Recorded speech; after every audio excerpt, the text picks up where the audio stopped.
வணக்கம் என் இனிய தமிழ் மக்களே. ஒரு சிறப்பான ஒரு சம்பவம் நடந்திருக்கு ராய்ப்பூர்ல. அதாவது ஒரு எக்ஸ்ட்ராடினரி சேஸ். 165 தான் highest chase year achieved in T20 cricket. 209 என்னை பொறுத்த வரைக்கும் ஒரு ஃபார்மிடபிள் ஸ்கோரு. இல்லை, நம்ம சொன்னது என்னன்னா ஒரு 190 பெரிய கிரவுண்டு டிஃபெண்ட் பண்றதுக்கான சான்சஸ் இருக்குன்னு வச்சு 34 பால்ஸ் டு ஸ்பேர்ல வந்துட்டு ஒரு எக்ஸிபிஷன் மேட்ச் மாதிரி ஆடினாங்க இந்தியா. அதுக்கு முன்னாடி thanks a lot for all my viewers for sending your heartfelt birthday wishes for me. I really feel heart and by your gesture. Thank you very much. டாஸை win பண்ணி ஒரே reason தான் India polling போட்டதுக்கான காரணம் due. அதாவது due வந்துட்டு வரும் இங்க அப்படின்னு நம்ம சொன்னோம். ஆனா 7வது ஓவர்லயே நியூசிலாந்து வேர் பேட்டிங் பெரிய அளவுல உங்களுக்கு டியூ வந்துருச்சு. ஸோ அந்த டியூ வராம இருந்ததுன்னா New Zealand might have scored 15 to 20 runs less. இன்னொன்னு சொல்றேன், பிச்சு வந்து வெரி குட் டு பேட் அப்படின்னு வச்சுக்கோங்க, டியூ வந்துட்டு பயங்கரமா இருக்குன்னு வச்சுக்கோங்க. இந்த கண்டிஷன்ஸுக்கும் ஃபீல்டிங்க்கும் என்னையா சம்பந்தம்? ரெண்டு டீமும் கால் வழியா கால் கோலு கைக்கு நேர வர்ற கேட்ச விடுறீங்களே. What is that is going to add on to you when you have 10 or 15 run shot with the total what you want, or when you are defending fielding இப்படி பண்றீங்களே, particularly New Zealand team, which surprised me to the core to be very honest with you. இப்போ playing 11 வருவோம், பியூட்டிஃபுல்லா பண்ணாங்க India. Kuldeep is definitely going to get in to Harshdeep Singh அப்படின்றத நம்ம சொன்னோம். ஆனா ஒரே டாஸ் அப் என்னன்னா, உங்களுக்கு வந்துட்டு எப்படி யாரை வந்துட்டு எந்த ஃபாஸ்ட் பவுலர் வந்து ஹர்ஷதீப் சிங்கை உட்காத்தி வச்சிருவாங்களோ, 2 ஆப்ஷன் கொடுத்தோம். பும்ராவை இனிமேல் டெஸ்ட் பண்றதுக்கு எதுவுமே கிடையாது. Bumrah can be rested and Harshdeep Singh should be given an ஆப்பர்ச்சுனிட்டின்னு முதல் 2 ஓவர்ல 38 ரன் போன ஹர்ஷதீப் சிங் அந்த 2 ஓவர்ஸ் டெத்ல போட்டா இருப்பாருங்க.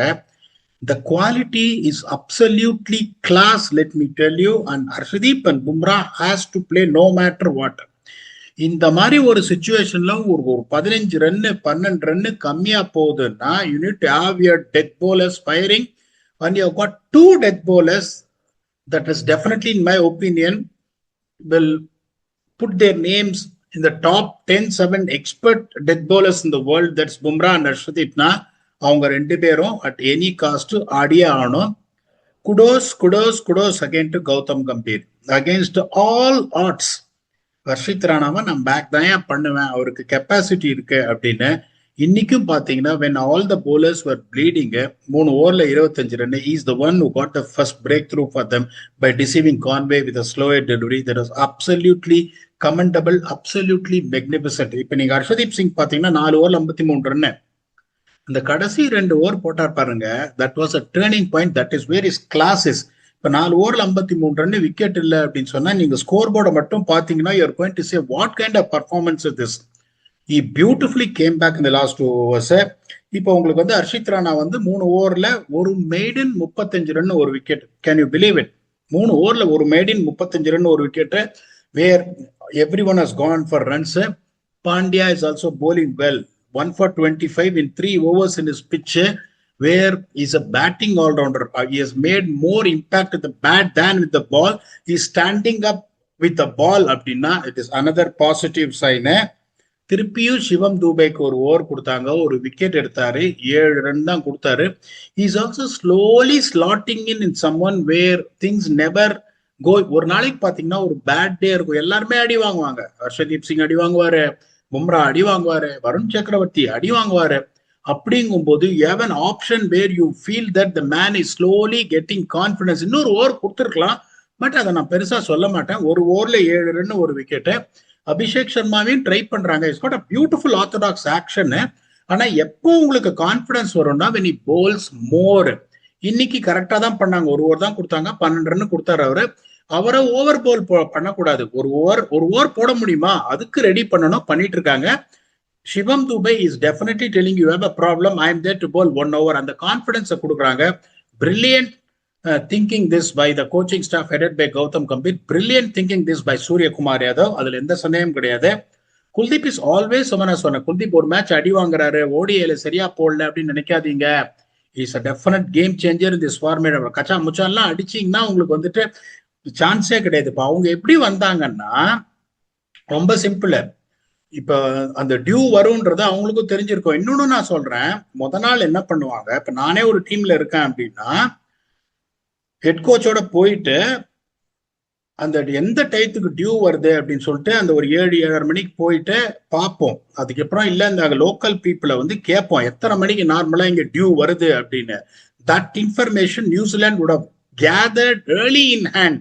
இல்ல ஃபர்ஸ்ட் இன்னிங்ஸ்லயே டியூ வருது அப்படின்னா ஓகே, ஒருவேளை நம்ம பேட் பண்ணோம்னா இந்த 190 அப்படின்னு சொல்றோம் பாருங்க, 170 மீன் ஆவரேஜ் ஸ்கோர், 20 ரன் மேல வரணும், டியூ வந்துடும் 190 அப்படின்னு. அவங்க எப்படி யோசிச்சிருப்பாங்க, 210 எனக்கு வரணும், 210 இது 230 அடிச்சதாலும் இந்தியா திருப்பி அடிச்சிருப்பாங்க. ஓகே, அதுக்கு மேல நீங்க போவே முடியாது. நல்ல கிரிக்கெட் ஆனாங்க நியூசிலாந்து, சைஃபர்ட்டும் சரி கான்வேயும் சரி வந்தவங்க டமால் டீமில் அடிச்சாங்க. இந்தியா அவ்வளவு பேடாலாம் போடல. I'm telling you very honestly. இன்னைக்கு ஸ்பீட்ஸ் ஆஃப் இந்தியன் ஸ்பின்னர்ஸ் பாருங்க, வருண் சக்கரவர்த்தி நிறைய பால் 92 93 எல்லாம் போட்டாரு. நார்மலா ஒரு 98 போடுவாரு. குல்தீப் நல்லா வேரி பண்ணாரு பேச, நல்லா வேரி பண்ணார் பேச. ரச்சின் ரவீந்திரா வந்து ஒரு பெஸ்ட் இன்னிங்ஸ் ஆடினாரு, ஒரு ஸ்வீட்லி டைம்டு சிக்ஸஸ். பிலிப்ஸும் வந்து அவரும் வந்த உடனே அடிக்க ஆரம்பிச்சாரு, டேரல் மிச்சல் அடிச்சாரு. சாட்னர் வந்து ஒரு செம இன்னிங்ஸ். சாட்னருக்குலாம் போலிங் போடும்போது அப்படியே பால் வந்து ஸ்கிட்டாய் வருது அந்த டியூல, ஒண்ணுமே பண்ண முடியாது நீங்க. ஸோ அவங்க 208 அடிச்சாங்க. என்னோட ஃபீலிங் என்ன, only 2 bowlers can take the game away from them. One is Matt Henry, other one is Mitchell Santner. அவங்க 2 பேரால தான் இந்த மேட்சை எடுத்துட்டு போக முடியும் அப்படின்னு போன தடவை ஒண்ணே தான் ரிஃப்ளெக்ட் பண்ணோம். Okay, for Ishan Kishan and Sanju Samson. இந்த பிச்சில் நம்ம கொடுத்த தியரி என்னன்னா, ஃபர்ஸ்ட் 6 ஓவர்ல அடிக்கணும், 2 விக்கெட் போனாலும் 7 to 10 மட்டும்தான் பொறுமையா ஆடணும். 11 to 15 ஒரு மொமெண்டம், அதுக்கப்புறம் நீங்க லாஸ்ட் 5 ஓவர்ஸ்ல ஒரு பிளாஸ்ட். 7 to 10 மட்டும்தான் பொறுமையா ஆடணும் அப்படின்னு. ஸோ நீங்க அடிக்கணும். ஸோ நீ அடிச்சு அவுட் ஆனீங்கன்னா எனக்கு ப்ராப்ளம் இல்லை. போன தடவை இஷான் கிஷன் சஞ்சு சாம்சன் 2 பேருமே சாஃப்ட் டிஸ்மிசல்ஸ், அடி பரவாயில்லன்னு. இன்னைக்கு என்ன ஆச்சு, அதான் நான் சொல்றேனே உங்களுக்கு. ஆனஸ்ட்லி ஸ்பீக்கிங், கில் வந்து பர்ஃபார்ம் பண்ணல T20ல. ஓகே, அதுல எந்த சந்தேகமும் கிடையாது. Sanju was performing well. அப்ப அன்பார்ச்சுனேட்டா அவருடைய பின்னாடி இறக்குனாங்க, டிராப் பண்ணாங்க, அந்த ஃப்ளோ போயிடுச்சு. அதெல்லாம் அடுத்த பிரச்சனை. நான் சப்போர்ட் பண்ண மாதிரி யாருமே சஞ்சுவை சப்போர்ட் பண்ணியிருக்க மாட்டாங்க. Gill unfortunately fail for longer duration of the game. Sanju has got an opportunity. ஒரு மேட்ச் ஃபெயில் ஆற பரவாயில்ல, அதெல்லாம் எந்த ப்ராப்ளமும் இல்லை. போற மேட்ச் ஆடினதுக்கான ஜெராக்ஸ் காப்பி டிஸ்மிஸல், முதலே அவுட் ஆயிருக்க வேண்டியது. தேவான் கான்வே பழ கேட்ச் விட்டாரு. அதுக்கு போன மேட்ச் எப்படி அவுட் ஆனாரு, ஷார்ட் மெண்டிகல்ல கேட்ச், சாஃப்ட் டிஸ்மிஸல், இப்ப மிடான்ல கேட்ச். இதுக்கு மேல நீங்க என்ன சப்போர்ட் பண்ண முடியும்? போன கேம்லயே நான் கொடுத்த ஒரு வார்னிங் என்னன்னா, if Ishan Kishan performs well in the next 2 games ahead of Sanju, Sanju will be warming the bench for Ishan Kishan and Ishan Kishan will play. அதனாலதான் கரெக்டா வந்து இவங்க செலக்டர்ஸ் வந்து எதுக்கும் ஒரு பேக்கப் வந்து சஞ்சுக்கு லைக் டு லைக் எடுக்கலாம் அப்படின்னு இஷான் கிஷனை எடுத்திருக்காங்க. பியூட்டிஃபுல் செலக்ஷன் அது. Sanju is not helping himself by getting out like this. என்னை பொறுத்த வரைக்கும் one last match for Sanju. Next match Sanju அடிக்கல அப்படின்னா he might not play for India ever again. என்னை பொறுத்த வரைக்கும் நெக்ஸ்ட் மேட்ச் தான் அவருக்கு ஒரு வாழ்வா சாவா. If he's not performing, you won't see Sanju in Indian colors again. That I can tell you extremely honestly. ஏன்னா அவங்க வந்து ஜிதேஷ் சர்மா வரி player was performing for RCB. You did very well. வெளியில உட்காந்து வச்சிருக்காங்க. இஷான் கிஷனை கொண்டு வந்திருக்காங்கன்னா they want the wicket keeper, top order batsman like to like for Sanju. அப்படியாச்சுன்னா பண்ட் வேற உங்களுக்கு வெளியில இருக்காரு. அப்படிங்கும் போது Sanju playing for India is going to be one difficult call where it is going to be வாழ்வா சாவா match for him. Abhishek Sharma நீங்க குறை சொல்ல முடியாது. இன்னொன்னு பாத்தீங்கன்னா that's one thing what we reflected, the side boundaries are bigger than normal. இப்ப Sanju catch அவர் Devon Conway விட்டார் பாருங்க, வேற ஏதாவது கிரவுண்ட் வந்து 6. அபிஷேக் சர்மா அடிச்சது 6. ஓகே, எனக்கு என்ன வேணும்னா the dependency for India to get a blistering start early on. I've always depended on Abhishek Sharma. Abhishek Sharma இந்த மாதிரி ஒரு 200 சேஸ்ல அவுட் ஆயிட்டு இந்த மாதிரி 15.2 ஓவர்ஸ்ல அவங்க அடிக்கிறாங்கன்னா that is what exactly is the preparation that is tailor made for them going for the title defense for the T20 World Cup. Not too many days to go with 3 T20s to go and then going back for actual T20 world cup. Ishan Kishan வந்து இன்னைக்கு ஒரு முடிவோட தான் அவர் வந்தாரு. என்னோட game இதுதான், நான் இப்படிதான் on and domestic cricket, that is what has warranted my performance, sorry my selection to the team, I am going to play like this அப்படின்னு ஒரு எலக்ட்ரிஃபையிங் இன்னிங்ஸ் ஆனாரு. Suryakumar Yadav is also back to his elements. But நான் ஆனஸ்டா நான் என்ன சொல்றேன்னா, இப்ப Suryakumar 82 of 37, 221 strike rate. But still அந்த பழைய சூரியகுமார் யாதவ் நான் பார்க்கல. But only good thing is Surya Kumar Yadav is scoring runs, which is the headache India wanted to very clearly get a solution about, which they got. Sometimes enna agum, it all needs for you to put some runs on the board to start playing your normal game. And the rollicking shots was a sweep la adicharu. So என்ன இருப்ப அந்த square leg fine leg ஃபைனா outside ஸ்டோ போய் sweep அடிப்பாரு, இன்சரோட எல்லாம் அடிச்சாரு, இல்லன்னு சொல்லல. பட் அந்த ஃப்ளோ இல்ல, ஒரு சில ஷாட்லாம் அந்த கிளினிக்கலா தெரியல எனக்கு, பட் வரும். சிவம் தூபே பாருங்க இன்னைக்கு 18 பால்ல 36. இப்ப நான் என்ன சொல்றேன், சான்ஸ் கிடைச்சா this guys are very good enough. இப்ப வந்துட்டு உங்களுக்கு சான்ஸே கிடைக்கலன்னா all of a sudden people are going to question you, இவரோட ரோல் என்ன. when you don't get an opportunity, how can I question a player? You cannot question a player if a player is not getting an opportunity. இப்ப இன்னைக்கு சிவம் தூபே போலிங்கே போடலன்னு வச்சுக்கோங்களேன், இஷான் கிஷான் அவுட்டே ஆகல, சிவம் தூபேக்கே பேட்டிங்கே கிடைக்கலன்னா எப்படி நிறைய பேர் ஃபேன்ஸ் எல்லாம் கேள்வி கேட்பாங்க, சிவம் தூபேயோட ரோல் என்ன டீம்ல? தப்பான கேள்வி. unless otherwise you give an opportunity for that particular player and what he can do with enough chances for him to prove that he can make an impact. You cannot really make a call on a player whether he is good enough to be there or not. எனக்கு வந்து ஒன்னே ஒண்ணு இதுன்னா, இன்னைக்கு வந்து இந்தியாவோட bowling was very good.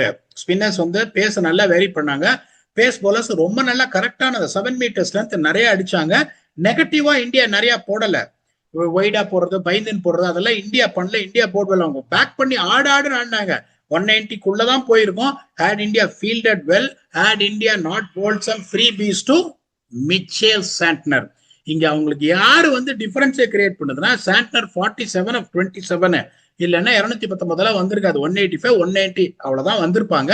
170 தான் நம்ம சொன்னோம், அதாவது ஆவரேஜ் மீன் ஸ்கோர். ஒரு 20 ரன் ஃபார் த டியூ 190 அவ்வளவுதான் அடிச்சிருப்பாங்க. அதுல எந்த சந்தேகம் கூட. This is where India need to tighten their screws actually. Their fielding is not up to the mark. New Zealand fielding வரும், but let us talk about India's fielding. To be honest with you, they have to improve in the field. அதுல எந்த சந்தேகமும் கிடையாது. India bowled brilliantly என்ன பொறுத்த வரைக்கும். If you see the scores, you are going to say they have given 209. என்ன நீங்க வந்துட்டு India has bowled brilliantlyன்றீங்க. India bowled brilliantly என்ன பொறுத்த வரைக்கும் என்னோட ஒப்பீனியன் அதுதான். அதுக்கப்புறம் பாத்தீங்கன்னா, இப்ப என்னால வந்து புரிஞ்சிக்கவே முடியாத ஒரு இது என்னன்னா, ஸ்ட்ராட்டஜி ஆஃப் நியூசிலாந்து. அவங்க போன மேட்ச் இஷான் கிஷன் வந்து மேல கவர்ஸ் மேல ஆட போயிட்டு கவர்ஸ்ல கேட்ச் கொடுத்த உடனே உங்களுக்கு ஒன்னேன்னு தெரிஞ்சுக்கோங்க, பவர் பிளேல டீப் பாயிண்ட் வச்சிருக்கீங்க, வைடா போடுறீங்க. அவருக்கு அவர் விட்டு வீசுன்னு வீசுறாரு. அதுவும் இந்த பிச்சு அவ்வளவு பெருசா சீம் மூமெண்ட்ல கொஞ்சம் ஸ்லோவா இருந்தது ஒழிய சீம் மூமெண்ட் எதுவுமே இல்ல, நல்லா ஸ்கிட் ஆகுதுங்கும் போது பவர் பிளேல நீங்க வைடா போடுறீங்க. and you reduce them to 6 for 2. 6 for 2ல இருந்து உங்களுக்கு நீங்க 15 ஓவர்ல அவங்க சேஸ் பண்றாங்கன்னா எவ்வளவு பேத்தட்டிக்கா bowling போட்டிருப்பாங்க. New Zealand is one team I always say that they are strategically better than any teams in the world. I beg to differ to take back what I said seeing them bowl today. அதுக்கப்புறம் பாத்தீங்கன்னா 2வது over தான் Santner வந்து கொஞ்சம் ஸ்லோவா போட ஆரம்பிச்சாரு. ஸ்லோவா என்ன பண்றாரு, வைடா தூக்கி போடுறாரு. வைடா தூக்கி போடல இஷான் கிஷன் சோதிக்கு இதுல பின்னாடி போயிட்டு பிக்கப் புல் அடிக்கிறாரு, எரியறாங்க விட்டு.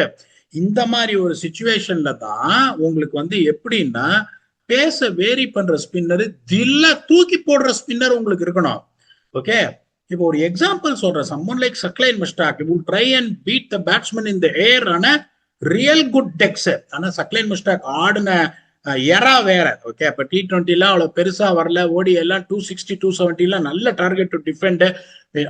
270 எல்லாம் வந்துட்டு நீங்க என்ன பண்ணுவீங்க, வில் ஜெயிப்பீங்க அந்த காலத்துல. சோ நான் என்ன சொல்றேன்னா, the kind of way they bowl. இப்ப நீ இந்த மாதிரி ஒரு சிச்சுவேஷன்ல பால் ஒரு இம்மி அளவு திரும்பல, டியூ வந்துருச்சு, அவ்வளவு சரியா போட முடியல, பிச் வந்து கொஞ்சம் ஸ்லோவா இருக்கு, பட் நல்லா இருக்கு பேட்டிங் ஆடுறதுக்கு போது தைரியமா தூக்கி போட்டு you have to attack the stumps and bowl that 6 meters length to just make sure that நீ இறங்கி வந்து என்ன அடிச்சா எனக்கு பரவாயில்ல, எனக்கு ப்ராப்ளமே இல்லை. நீ ஸ்லாட் ஸ்வீப் அடிக்கிற, பின்னாடி போயிட்டு பிக்கப் புல் அடிக்கிற, அதுக்கப்புறம் நின்ன இடத்துல இருந்து டவுன் த கிரவுண்ட் அடிக்கிறேன். நையர் போலிங் ராங் லென்ஸ். ஒன்னு என்ன சாண்ட்னர் என்ன பண்ணாரு, பவர் பிளேல சீமை புடிச்சுன்னு கால்ல போடுறாரு. சீமை புடிச்சுன்னு இஷான் கிஷனுக்கு கால்ல போடுறாரு. வேலைக்கே ஆகாது. That is where exactly I am very surprise. Santner எப்பவுமே என்னன்னா அந்த 74 kilometre loopy slow delivery wicket போடுவாரு. அப்படியே பாஸ் பண்ணிட்டு என்ன ஆச்சுன்னு எனக்கு ஒன்றும் புரியல. சோதி someone to be very honest with you is a good bowler. I am not going to lose my sleep for him. அவனுக்கு ஒரே சான்ஸ் என்னன்னா மேட்ச் ஹென்றி வந்து ஸ்ட்ரைக் பண்ணாரு. அதுக்கப்புறம் வந்து சாண்ட்னர் நல்லா பண்ணு. That is only chance they can defend this because for one reason பயங்கரமா டியூ வந்துச்சு, அதுல எந்த சந்தேகமும் கிடையாது. அதே மாதிரி ஃபீல்டிங் இந்த மாதிரி நியூசிலாந்து ஃபீல்டிங் பண்ணி நான் பார்த்ததே கிடையாது. -17 on the field. Okay, -17 and -17 17 run கூட போட்டிருந்தீங்கன்னா என்ன 15 ஓவர்ல முடிச்ச கேம 17 ஓவர்ல முடிச்சிருப்பாங்க. பட் ஸ்டில் உனக்கு இந்த kind of catches what they brought they never help themselves at all. சஞ்சுக்கு ஒரு கேட்ச் விட்டாரு டெவான் கான்வே, அதுக்கப்புறம் உடனே அவர் அவுட் ஆயிட்டாரு. சஞ்சு அடிச்சிருந்தாருன்னா அதுக்கப்புறம் உங்களுக்கு தெரிஞ்சிருக்கும் this is not what exactly I சா. அதுக்கப்புறம் பாத்தீங்கன்னா உங்களுக்கு இந்த 2 ஓவர் நல்ல கண்ட்ரோல். ஜேக்கப் டஃபி தான் திருப்பி சொல்றேன், ஒரு gold selection Royal Challengers Bangalore சூப்பர்பா போட்டாரு அவரு. ஹென்றி அவ்வளவு பேடா போடல. 3வது ஓவர்ல அடி வாங்கிட்டாரு.